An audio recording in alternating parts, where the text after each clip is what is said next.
Hey, what's up YouTube? It's your boy Tundex back for another video. I recorded this once, the sound was really bad, so now I have to gather my thoughts again and try to figure out what I need to say. But anyways, I am here to record a video about that wonderful game that is called Final Fantasy 15. That's a game that came out about 2 weeks ago, something like that. I got it day one. I got the deluxe edition that came with Kingsglaive and extra DLC, whatever, doesn't really matter. But I did get that, and yeah, it was cool.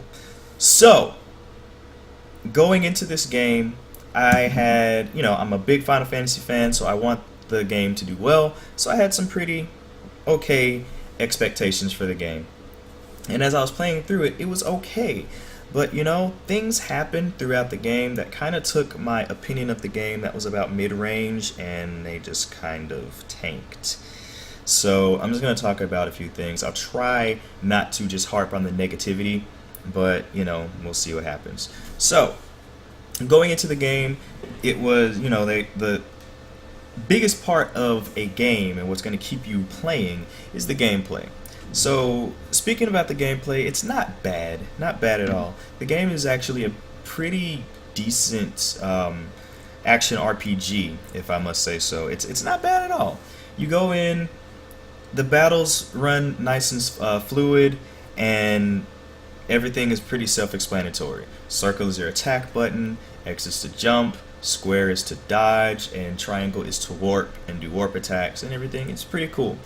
A few little issues with the mapping. I know there's like a super move you can do by pressing R1 and L1 at the same time, the triggers. But, well, the shoulder buttons, not the triggers. And I always try to do that, but they also have something mapped to L1 that if you press that, you can use your team members and make them do a certain attack. So when I'm trying to push them together, it doesn't work all the time. So that's kind of annoying. But when everything works, it works. There's pretty much, standard fare for RPG. You got your weapons, you got your items, and you do your thing. You attack the enemies, they die, you rinse, repeat. Magic is done a little bit differently, though. I would call them more of grenades than anything. You can like Final Fantasy VIII style, you draw magic from different points, and then you can craft that magic into a certain a different kind of spell. So it's fire, blizzard, and thunder. Those are the three that you get. But you can also kind of craft and add extra things to it with items and things that you pick up. You can add poison, experience boost, etc., etc. So that's pretty interesting. And when you throw this magic out there, instead of it being MP, it's an item that you've created, and you have a certain quantity of them with however much power you've put into it with the resources that you've gotten. But when you throw it out, it's not. You throw it out like a grenade, and it explodes, and it'll hurt everything that's around it, including you and your teammates. So you got to be careful with that. I didn't use a lot of magic through my playthrough, but it is what it is. Another thing with the gameplay is the summons. You do get summons throughout the game. They work weird, and I still don't know how they really work, to be honest with you. They pop up from time to time while you're fighting.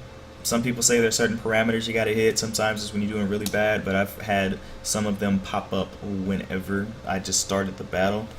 But you hold R2. Is it R2? No, you hold L2, and then the summon will come out. I did have instances where I was trying to do so, and it didn't work out too well. So I ended up dying. I'll just say that there were instances where I ended up dying, waiting for the summon to come out. But that's neither here nor there. Okay. One other aspect of the game is that was really advertised was this open world. They're trying to pull in the Western gamers who love their Grand Theft Auto, and they love their They love their Skyrims and Morrowinds and all that stuff. So, you know, we're gonna make Final Fantasy 15 an open world. Okay, that's all fine and good, but I mean, yes, the world is huge. The world looks good. You got a lot of scenic shots that you can get while you're going through, but as I started the game, I looked like, wow, this place is massive. Where am I gonna do? What am I gonna do with all this stuff? Like, where can I go? And as I tried to walk around a little bit, it's just kind of like, why am I walking around? There's nothing out here. Where in some games like Grand Theft Auto, as you go around, you'll encounter a lot of different people, a lot of different environments and things to interact with, and it's a world that's alive. You don't even see a lot of enemies in this open world. You really don't. And the majority of the open world is spent in your car. The car is something that was a big selling point for Square as well. Um, my One of my first big gripes with the game is the amount of time that it wastes. Um, in this open world, the way to get through it is to use your car, which you get through an open world in Grand Theft Auto in a car, so it's different. In this one, for one, you don't really have control. Like, if you want to take control, it's on rails and you can barely change the path. Like, okay, if I'm driving on there, I can hold the analog to the left and I'll be in the left lane. Woo! But I'm still just going forward. Instead of you actually turning the car, instead of it just going forward and you hit left, if I hit left, it's just going to barely go. And it'll still be in that lane. Instead of it going all the way, boom, crashing into something. So I don't understand that part. That's kind of frustrating.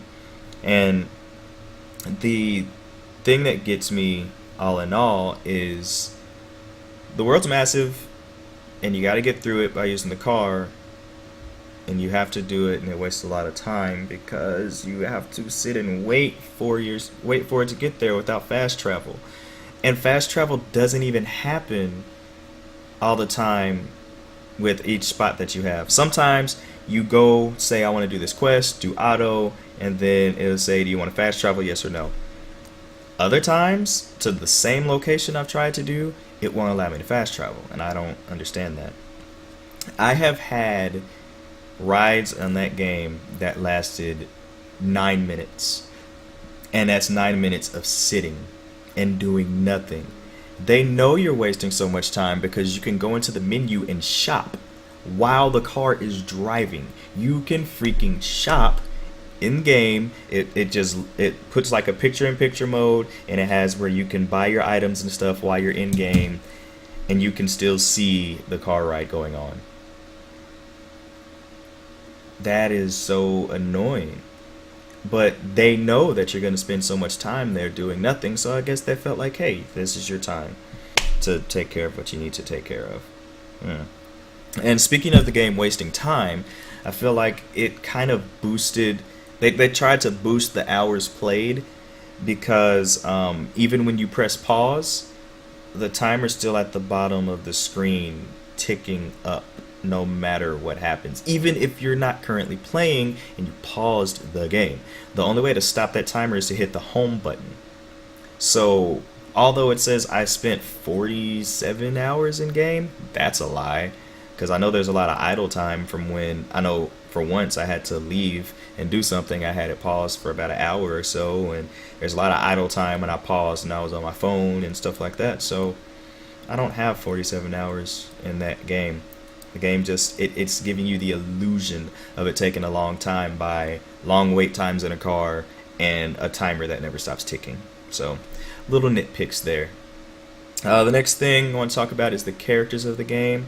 You have a group of 4 friends: Noctis, Prompto, Gladiolus, and Ignis. Apparently they're really good friends from childhood or something. I didn't watch the anime that actually explains it, and it's not in the game to explain it, but I don't want to get too far into that yet. But they are Noctis is a prince, and he has some mission. I don't know exactly what his mission started off as. It changes as time goes on, but his friends are also his royal guard as well, so it's pretty cool, I guess. But they have little witty banter between each other at all times in the car and camping and all that kind of stuff. So it's It's okay. One thing that's a little bit different of a take for a RPG that they did is they took away the whole, oh, you have your healer in the party who can just heal you, and you keep that person with the MP and blah blah blah. No, it doesn't really work like that. And experience, do get experience from fighting, but the experience points are um, given to you after you rest in an inn or at a camp or whatever.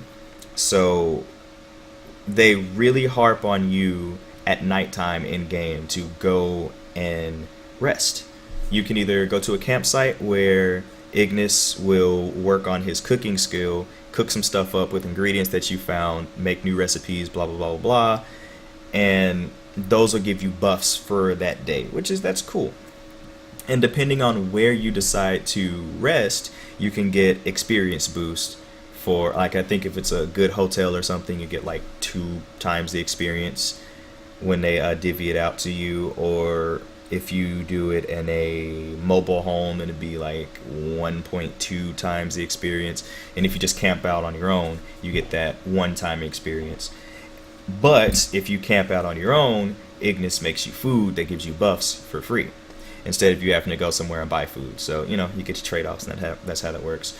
Um, but yeah, that's kind of a different take on that. You can also have each character has their own skill. Where Noctis, he goes and fishes, and you can buy fish for. I think you can sell some of them, and you can also use some of them for food. So it just depends on the kind that you catch. Um, Gladio, he will go and pick up items as you're traversing the open world, so it encourages you to kind of walk around. Ignis, he cooks, so as you pick up ingredients, he'll pick up new recipes, and different food has different boosts for each stat, and some foods are some of the characters' favorites, which makes them perform better in battle and things of that nature. And then there's Prompto, who takes pictures, which you'd think that's stupid, but that is kind of an awesome part. Social media loves Prompto. That's all I'm gonna say. But yeah, those are the characters and what they do. But my problem with the characters is they don't really get proper development. There are times in the story where they try to make you care about each one of them, but it kind of falls flat because none of the characters really get any development throughout this whole 15-hour story. Yes, I said I beat it in 47 hours, but the story is 15 hours. But they don't really get developed at all. And this brings me to my biggest gripe of the game. The story, all in all, is very lackluster. Since I did get the deluxe edition, I did watch Kingsglaive first. I played a little bit and then I watched Kingsglaive to kind of put stuff into perspective. And there is a huge part that happens, I think, towards the end of chapter 1, going into chapter 2, that should have been in the game. It's mentioned, they show little cutscenes from it, but they decided to put that into the Kingsglaive movie instead of including it in the game. And that's very frustrating that you have to go somewhere else to watch something to see what's happening in the game. I could see if it was a sequel or something, like if Final Fantasy 15 was a sequel and you had to play beforehand to get some of the information, I'm all for that. That's fine. But to actually have to go and watch anime shorts and a movie to make the characters make sense or to make the world make sense, and just it doesn't make sense to me. That's very weird. I've never seen storytelling done in that way. But as I started playing the game, it was cool. You had the open world, you could go and do stuff, even though the open world's kind of bland. It's okay. I was doing my missions. I'm like, all right, now I'm gonna go do a story mission and progress a little bit. Then I'll do some more side missions and progress some more. And then it got to the point where I'm just like, you know what? I just want to progress the story. And literally yesterday, I started in chapter 10. And I was going to progress just a bit. And then I was going to do this thing that it lets you do where you can go back and go to the open world and do stuff.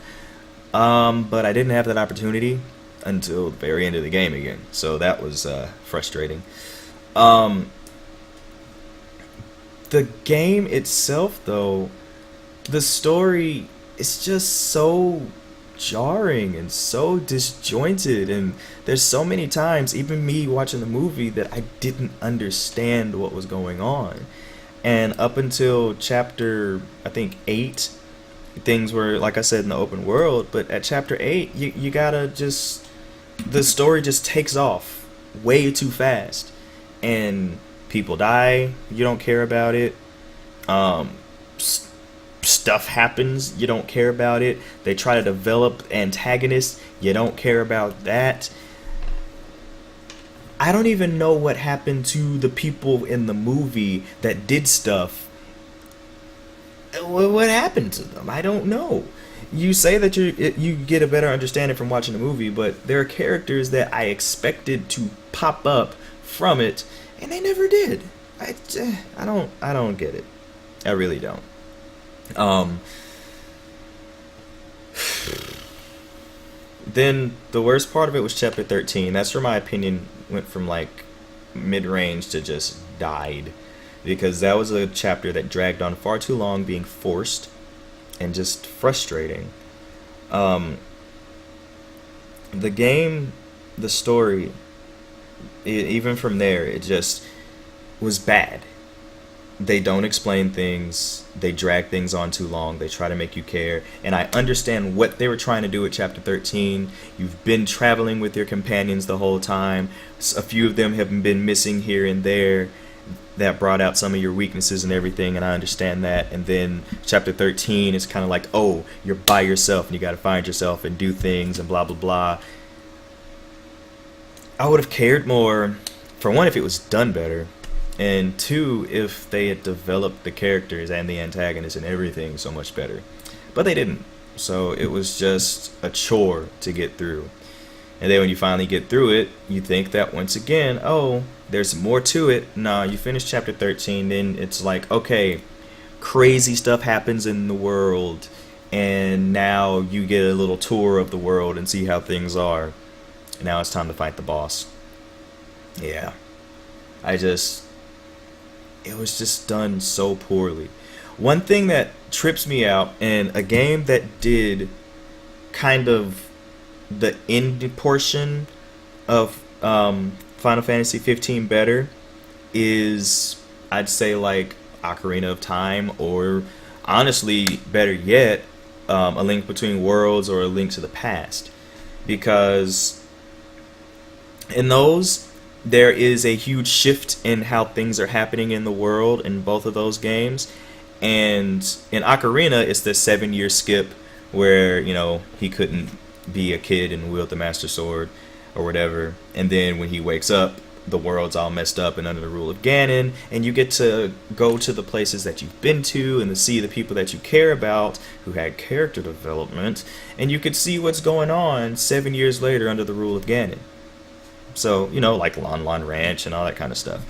Not here in Final Fantasy 15. When there is a shift in things that happen, and you do get to the world that is it's after the shift, it's kind of like, why can't I go explore? Why can't I go see what's going on? Why can't I go help? Why is it just forcing me to go to the boss now? That was just how can The Legend of Zelda, A Link to the Past, a Super Nintendo game, do that better than Final Fantasy 15? It makes no sense. Because Link to the Past, everywhere you could access in the light world, you could access in the dark world. Everywhere. And everything had something different about it. And you can even switch between the two on the fly, which was pretty cool. But Final Fantasy 15, with the things that happen, it's not like that. It just holds your hand through to the end, and then it's over. I did forget about one thing. The boss battles are just very lacking. For one, there's not many of them. Let me think about it.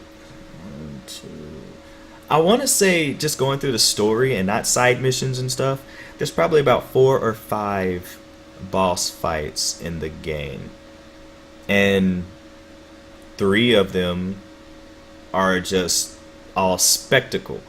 It's quick time events, press circle here, do this, do that, and it looks cool, but it's not a boss battle. Final Fantasy has always been about, you go through the dungeon, you get to this big boss, you gotta strategize to get through and do the best thing, use your best skills to get through. No, this one's over with some quick time events, some story summons and stuff like that, and it's done.